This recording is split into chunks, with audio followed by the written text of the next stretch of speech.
It's Dino Bidalo Show on Sirius XM Channel 127, Tuesday, December 8th. And let's get to it because we have a lot to cover, my friends.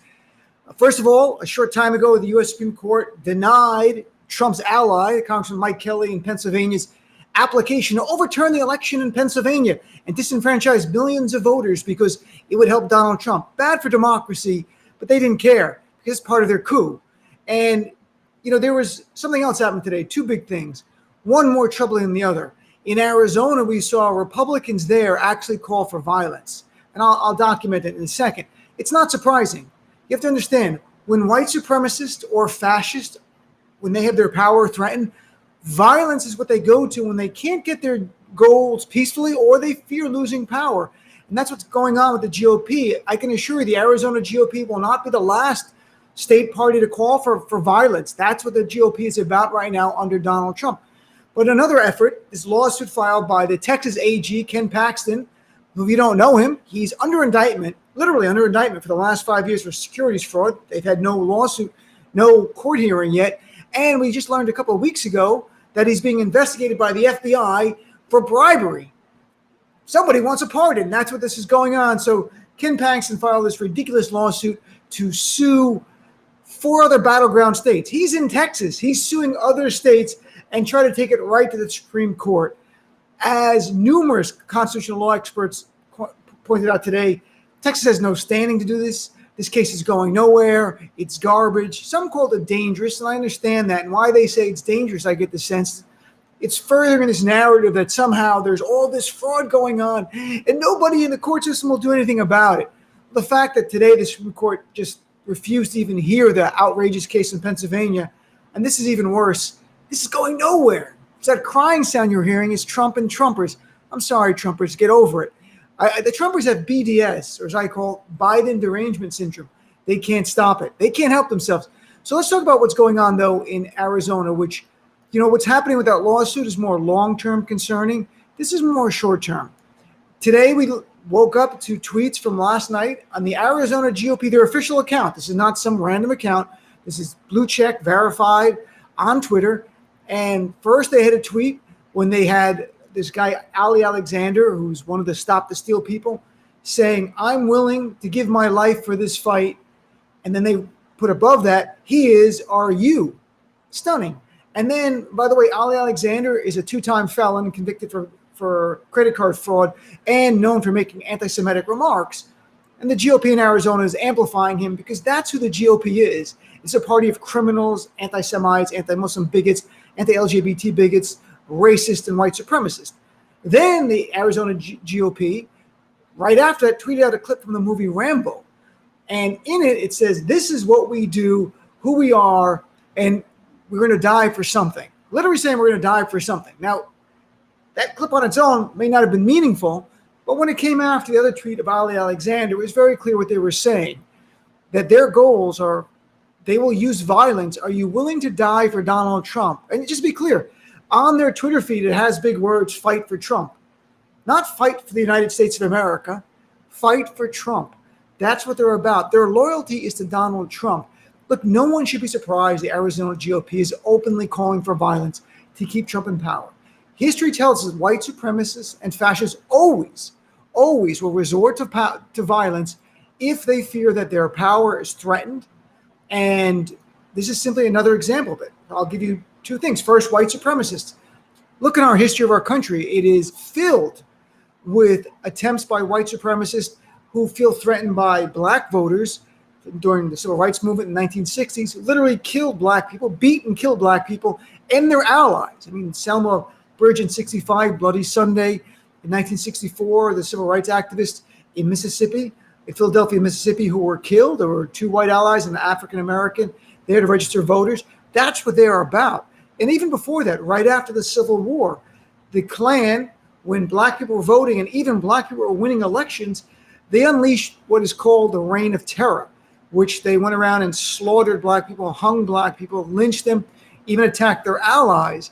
That's what happens when white supremacy is challenged. So that's what we're seeing. It's not a surprise. That is exactly what's going on in Arizona. This intersects with fascism, though, and it's something I talk about on the show a great deal because I want people to understand the true definition of fascism. So I don't believe we're being hyperbolic or over the top when we talk about the GOP embracing fascism. This is not me mirroring what they say on the left when they go, oh, Democrats are socialist, and we're not. It's not even close to definition. This is accurate. And let me cite for you Madeleine Albright, obviously former Secretary of State, wrote a great book called Fascism and a Warning. And she makes it very clear. Fascism is not an ideology. It's a process for taking and holding power. You know what she said? The important thing is that fascists aren't trying to solve problems. They're invested in making problems even worse, deepening divisions. They reject democratic norms like the free press. They denounce the judiciary and institutions. Congress, sound familiar? That's what fascists do. And she pointed out the key to fascism, violence. She said violence is a crucial element of fascism. Whatever else it is, fascism involves the endorsement and use of violence to achieve political goals and to stay power. She said fascism is a bully with an army. This is what Trump has done. Under Trump, the GOP is the party of fascism. It has long been the party of white supremacy, but now they've gone beyond voter ID laws, closing down early voting days, not funding places where people of color vote, or getting rid of ballot drop boxes. They are now openly embracing, by the way, as of this time, 5:30 Eastern time, the Arizona GOP has not apologized. All day they've been getting hammered in the media for this. They've not apologized. They've not said we made a mistake.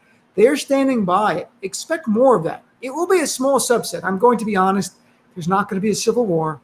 It's a small subset of Trump supporters who literally have nothing else in their lives. And then you got to feel sorry for them. They have nothing else in their lives but Donald Trump, a loser and a con man. And they are really willing. They're saying openly they would give up their life or their liberty for this loser. And it says more about them. I mean, I really wish we could help those people so they could see who Trump really is. But we can't at this point. And if they take any steps, they'll see firsthand what law and order actually means. And maybe it'll send an example of a few of them go to jail for life or are met with lethal force by the police. Perhaps it'll send a message to the rest not to do this. But I don't want people to be concerned or caught off guard. This is why I talk about it. Some people say, why do I talk about fascism so much on my show lately? It's being redundant. I'm going to call it out every time the GOP officially, not just random people like this, the Arizona GOP, the state party officially embraces another element of fascism.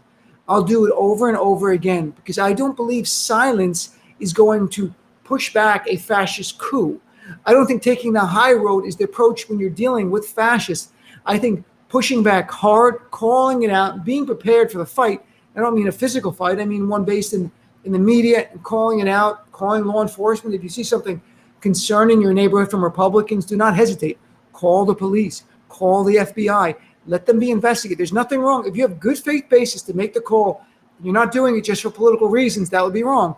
But if you have good faith basis because you see Republicans in your area talking about violence, call the FBI, call the police, report them. They will be investigated. And if they do nothing and they just talk about it, that's fine.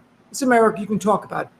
But the minute they take one overt act, and that's the way it's defined in our law for a criminal conspiracy, one overt act, you have the criminal conspiracy, and they should be charged and fully prosecuted. So we're talking about this more on my show today. Look, it's going to get uglier and more extreme in the small subset of the Trump base. You know, most of the Trump base is just saying things. They're bravado. They're trolling us. That's part of it. It's a small subset that are true believers. And that's the concern when you keep saying these things that Biden didn't win. It's all fraud. We're a third world country. They're stealing selection. It's China involved. All you need out of the millions of Trump supporters are 0.5%. And you get a few hundred or a few thousand that might want to commit acts of violence. So let's stay awake. Let's stay on guard. Let's stay active if you want progress. We'll talk about this more on my show tonight. Channel 127, 6 to 9 p.m. Eastern Time. If you don't listen to SiriusXM, come over. Go to the website. There's free trials. Listen to the show, 6 to 9 p.m., Channel 127. Better yet, call in. Be a part of our family. Email me, dean@deanofradio.com. We got a lot of work to do. Trump is gone January 20th. All the whining in the world won't stop that. But from there, if you want progress, stay active. Thanks for tuning in.